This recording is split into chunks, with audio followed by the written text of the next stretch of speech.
Hello, my name is Melissa Widmaier. I am an indie fantasy author, and today I will be reading an excerpt from my third book, The Kingdom of Fire. Chapter 1. Nalred tugged the wooden clasp on the bear pelt around his shoulders and struggled to refocus his tired eyes on pinpoints of light. Sweat and musk, much of it his own, made his nose run. The old man was rambling again, remembering a life once lived in a place far from the wastes, regurgitating the lives of others, some from his precious books, but not all. Then there's your grandfather. I've told you about him, haven't I? Nalred chuckled and tucked away his treasured spyglass. Many times, father, but only so much as to tell me he was a good man and wise. Ah, he was, he was. I miss him. Wish you could see the man you are now, Nal. Father turned and smiled, dark eyes rimmed by soft light from the stars' passageway overhead. Soon you'll be old enough to leave. I'll take you to the wall then, and send you out into a better world, to Nair, or even to see the good king himself.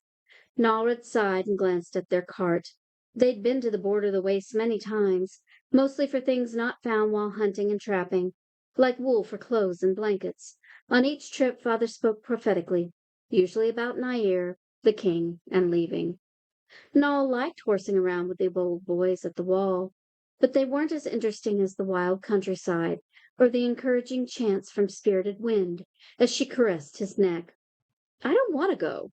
I don't care who the king is or what he is. Father jumped to his feet, his shadow making a dark gash in the light of the ancestors. Don't say that, Noel. You'll need to make a life. The kingdom's a better place for that. A breeze tickled Nalred's chin. Wind whispered into his ears. Bold boy, stay with me. He snorted and started back to the cart. Then you and Mother should come too. If the kingdom is all you say, I'd have you enjoying it with me. The old man slumped onto the stone. A drop of water caught ancient lights and shot like a shooting star into the dust. You know that cannot be, son. The bearskin was too hot for summer nights. Nall threw it onto the cart and straightened, every bit the seasoned hunter his father was not. Why? You tell me nothing but tales. Until I learn the truth, I'm going nowhere. Father trembled and bit his lip. Sorry, Nall. We'll discuss it another time. He stood again and held out a weathered hand stained with ink. Come, let's get back to your mother. She worries. Nallred ignored the offer and retrieved his hard-won pelt. It was, after all, a symbol of his status as a man, and he wouldn't lose it easily. Yes, she worries.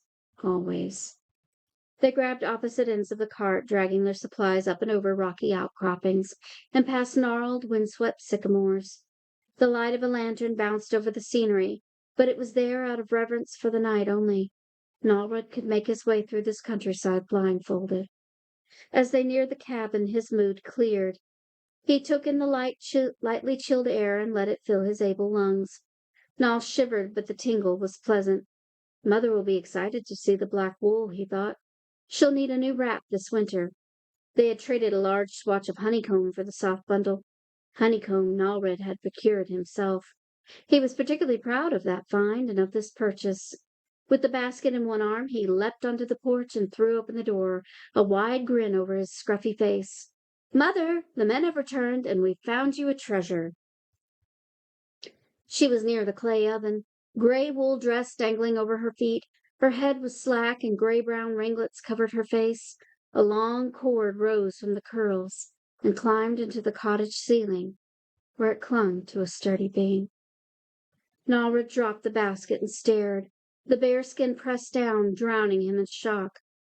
Mother? Father shuffled inside, overburdened with books and packages. The captain had some fine turnips, love, and... He bumped into Nall and stiffened, gaze finally settling on his silent wife. Urgie? Urgie, no! Give me your dagger, son. We must cut her down. They worked carefully, using a nearby chair to steady Mother's body as they sawed. Nall's hands slipped several times, brushing against the blade as often as they touched the cord. Red drops splattered on raw, bluish skin. When she was free, Father pulled her close and whimpered, Oh, Urgie, my love, my love. This is my fault. Forgive me, forgive me. Nalred threw the dagger across the room. and fell into the floor by the oven. He couldn't look into the lifeless eyes. They held too much horror and too many secrets, things she should have shared with her son before she'd sent her own light to the stars' passageway. Thank you for listening.